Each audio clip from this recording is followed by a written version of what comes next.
नमस्कार बंधुओं, मैं विपिन कुमार। आज आपके सामने मुझे खुशी है कि मैं हिंदी के बारे में, हिंदी विषय, हिंदी मीडियम के छात्रों के विषय में बात कर रहा हूँ। बहुत खुशी है मुझे, मगर दुख इस बात का है कि हिंदी मीडियम वाले छात्र अपने आप को कमजोर समझते हैं। मैं समझता हूँ कि वो कमजोर नहीं, वो दुनिया के सबसे ज़्यादा छात्रों से, मीडियम से मेहनत करते हैं, चाहे उर्दू वाले हों, चाहे इंग्लिश मीडियम वाले स्टूडेंट हो।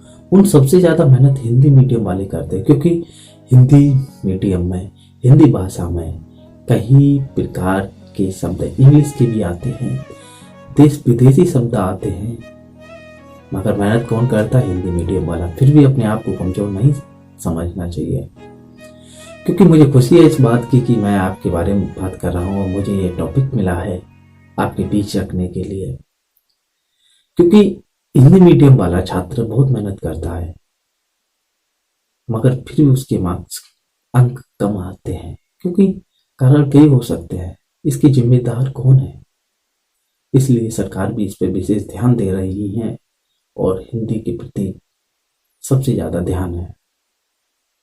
सरकार से एक ही अनुरोध है, मगर जो हमारा इन्वायरमेंट है वो पूरी तरह से हिंदी में ही रहा कर दिया जाए, क्योंकि आम जनता तक आपके विचार नहीं पहुंच पाते। संसद में हमारी में इंग्लिश के शब्द, इंग्लिश में भाषण दिए जाते हैं। मैं चाहता हूं कि आप हिंदी में ट्रांसलेट करके जनता के बीच रख दिए जाएं और छात्र भी समझ सकें। तो हिंदी वाला छात्र क्यों अपने आप में कमजोर समझता है? क्योंकि उसका क्षेत्रीय बोलियां हैं।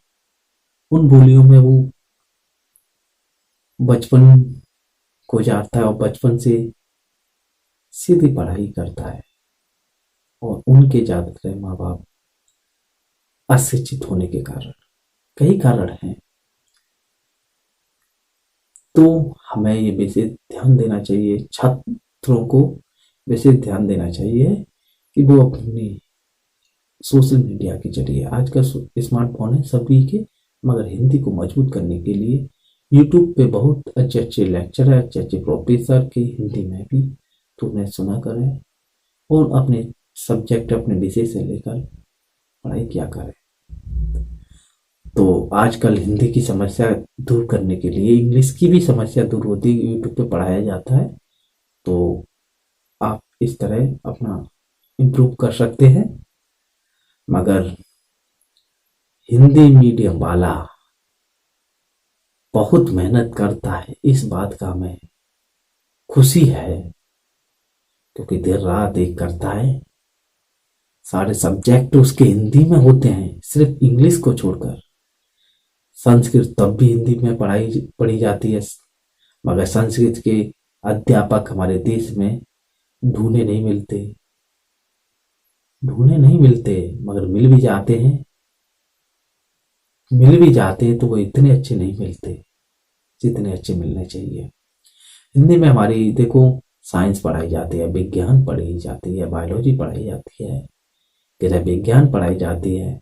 मगर आप जानते हैं, अगर बच्चा साइंस, अगर बायोलॉजी पढ़ता है, उसका लक्ष्य है कि मैं डॉक्टर बनूंगा, तो वो 12th के बाद जो पेपर होते हैं CPMT का, तो वो अगर क्वालिफाई कर लेता है तो उसके बाद उसे सारी पढ़ाई इंग्लिश में ही करनी पड़ेगी। डॉक्टर की पढ़ाई तो आप जानते हैं कि डॉक्टर की पढ़ाई सिर्फ इंग्लिश में होती है, हिंदी में नहीं पढ़ाया जाता। तो हम चाहते हैं कि अपना लक्ष्य सोच समझ कर लें, अपना विषय सोच समझ कर पढ़ें और लें, क्योंकि आगे की पढ़ाई 12th के बाद ज़्यादातर हिंदुस्तान में इंग्लिश में ही पढ़ाया जाता है। हिंदी हिंदी को पढ़ाया जाता है, मगर सारे सब्जेक्ट आप देखो, ग्रेजुएशन में जाएंगे तो आपको, अगर किसी सेंट्रल यूनिवर्सिटी से पढ़ेंगे तो दोनों विषय में पढ़ाया जाएगा। प्रोफेसर ज़्यादातर आपको इंग्लिश में ही मिलेंगे, तो हिंदी भी मेहनत करें। और सरकार भी इस पर विशेष ध्यान दे रही है कि हिंदी में पढ़ाया जाएगा। सारा कंटेंट ऑनलाइन हिंदी में ही दिया जा रहा है, पर इतना अच्छा कंटेंट हिंदी मिलता नहीं है, ये सत्य बात है ये। मगर आप हिंदी को भी मजबूत बनाएं, क्योंकि हिंदी हिंदुस्तान की है, हिंदी हिंदुस्तान की है, और संस्कृत तो हमारी पहचान है। और जितने बार हिंदुस्तान में ग्रंथ लिखे हुए हैं, देखिए हिंदी में ही लिखे गए हैं ज़्यादातर है, और संस्कृत में। इंग्लिश तो अभी आई है जो ब्रिटिश लाए हैं इस बात का। तो हिंदुस्तान में सारे ग्रंथ आप भी लिख डालें हिंदी में, कोई बात नहीं, आप जरूर लिखेंगे मेरा मानना है। मगर आपको एक बात बताऊंगा, बहुत हिंदी वाले स्टूडेंटों को सरकारी डिपार्टमेंट में या प्राइवेट लिमिटेड में कम जगह निकलती है, और प्राइवेट कंपनियों में तो हिंदी वाले का कहीं ठिकाना नहीं है। सरकार इनमें भी हिंदी के लिए जगह रखे, बस गवर्नमेंट के कागजों में है, मरियल में होता नहीं है कि हिंदी वालों को ले लिया जाए, क्योंकि वहाँ इंग्लिश का सारा काम होता है। कंप्यूटर पे ऑनलाइन वर्क होते ज़्यादातर लोगों कंपनियों में, मगर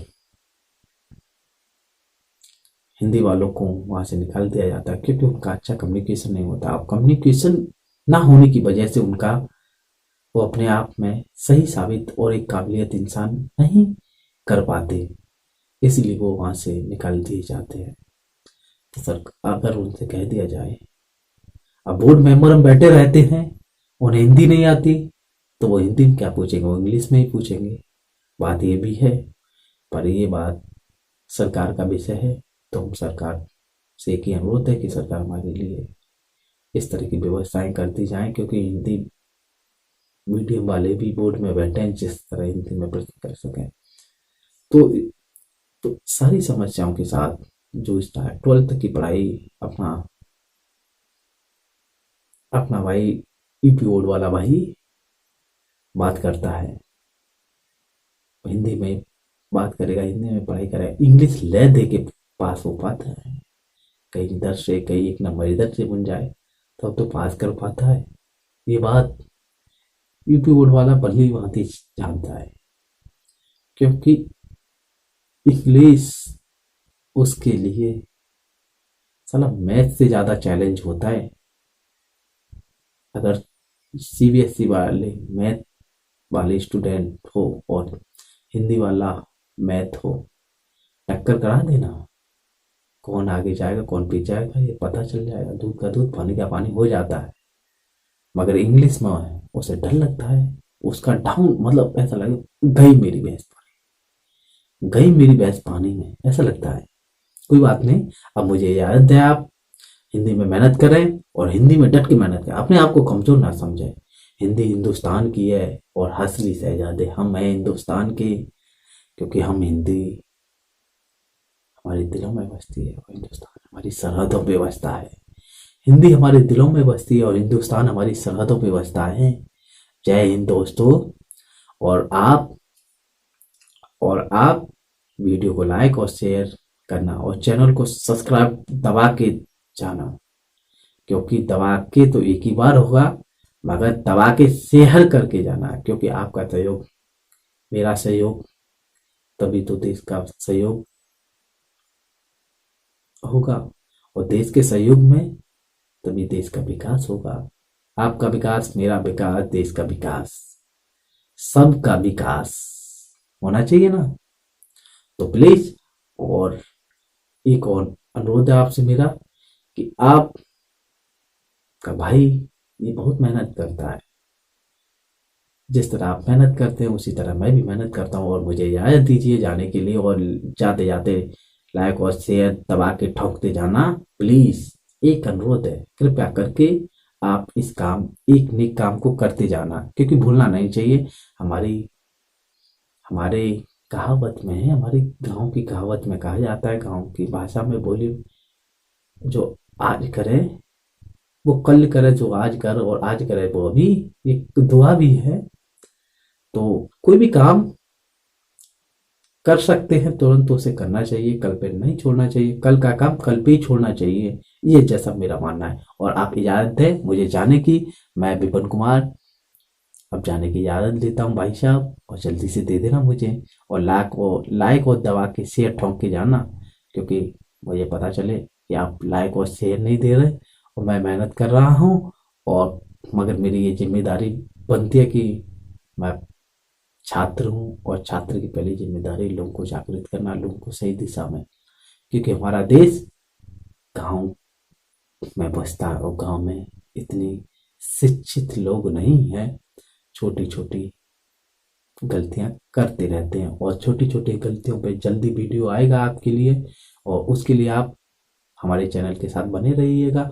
और जितने हमारे चैनल से जुड़े हुए उनका आभार व्यक्त करता हूँ, और धन्यवाद। आप सभी को प्यार भरा नमस्कार।